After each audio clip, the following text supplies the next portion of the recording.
واجعله دأبا مسكن التعلم وموضع الفكرة والتفهم ومسكن الإرشاد والتعليم ومسكن التصويب والتفهيم. bismillah mbokk yi kon ñu continuer waat rek comme ni ñu ko defee woon tey li ñuy pratiquer mooy confiture ñu jëloon ci ñaari échantillon comme ni ñu jàngee woon état bi jël nañ ci aussi confiture bisaab ak bu pomme. Donc composant yaa ngi nii bisaab bi moo nekk nii, pomme bi yaa ngi nañ koy gis noonu ak limon bi ak sucre. tey ñu fàttaliwaat rek état bi incha allah balaa ñuy jublu ci liggéey bi. kon première fois bi mooy comme dem tànn tamit da ngay tànn bisaab bu baax. nu ñu tànnee bisaab bu baax comme ni ñu ko waxee woon dañu mixé diggante nu mu tuddati vimto bi ak ordinaire bi. parce que comme ni ñu ko waxee su nekkee vimto bi moom moo gën a ñuul wala mooy gën a xonq, su nekkee ordinaire bi moom mooy gën a, donc su ma ko mixé dinaa mën a jël ñaari kii yëpp yu nekk ci ñoom ñaar ma boole ko muy benn.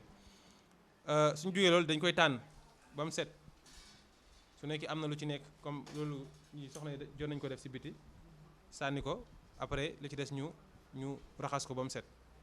donc yooyu yëpp sax des fois dañu koy résumer ne préparation mooy da ngay préparer yow li nga war a def, li nga war a togg nga préparation étape boobu yëpp mën nañu ko tuddee étape de préparation. même aussi su nekkee ne bisaab bi booy wal mu bañ a diire lu bëri mën nga ko dëbb balaa nga koy raxas ci wowaay bi nga dëbb ko ba mu xaw a tojotoo nga xam ne ni li ci des du am volume lool boo ñëwee di ko mixer day gaaw ak yow. des fois parce que bisaab dafa xaw a dëgër mën na sonal mixeur bi, loolu mën nga ko def. ñun jéem nañ ko def mais bisaab bi dafa xaw a guus moo tax dëbb ko du yomb, moo tax après dañ ko mujj jël noonu rek incha allah. donc dañuy njëkkee bisaab bi parce que pomme bi aussi soo ko dañ koy bàyyi ba egsi si moom parce que soo ko daggee dafay ñuul balaa ngay pare. parce que moom dafa am lu ñuy wax ay enzyme boobu bu gisee oxygène dañuy def ñoom ñaar benn réaction boobu mooy jur benn couleur bu ñuul boo xam da koy am comme ni ko kii di defee pomme de terre ak pataas yëpp. dañ nekk ay kii yoo xamante ni dañuy def lu ñuy wax oxydation boobu bu ñu ko waxee mooy que ne dafay am benn réaction bu muy def ak ngelaw li. soit nga def ko ci ndox kon nga xam ne oxygène bi du am accès ci moom, mais tant que yaa ngi ko bàyyi ci air libre bi dafay changer, moo tax mën nañu ko mujjee te aussi moom tamit xam naa du yàgg peut kii moo gën a compliqué. donc suñ ko raxasee ba pare nii ba mu set dañu dem ñu togg ko ci gaz bi. togg ko ba nga xamante ni ñor na ba commencé tas ba nga xamante ni bisaab bu ngi tas, parce que ñu soxlawuñu ndox mi lan lañ soxla mooy ñam bi mooy fleur bi. suñ ko toggee ba mu tas ba pare ñu soog koy mixé. buñ ko mixé ba pare soog a ajouté ci sucre demaat toggaat ko pour ndox mi dem. suñ ko toggee ba pare ci lañ soog a ajouté suñu acide ba nuñ koy ajouté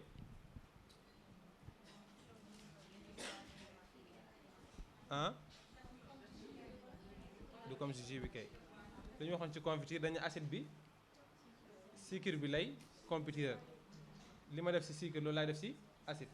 te waxoon naa ne su nekkee ne confiture lu forox la 50% lay doon. soo defaree ba pare ba peese ko xam ni mu toll noonu ngay ajouté ci sucre. donc su boobaa yow kilo sucre bu nekk moom ngay defal 3 grammes. donc suñu paree ci étape boobu ajouté suñu acide dañ koy dem yóbbu def ci pot yi.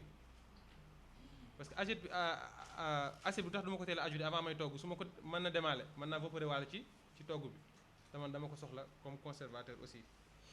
donc su ma paree nag léegi ma dem yóbbu ko samay vocal pot yi. nee naa pot yi soo ko defee après da nga koy juutal pour après ni bitel bi tàngee kubéer gi aussi tàng.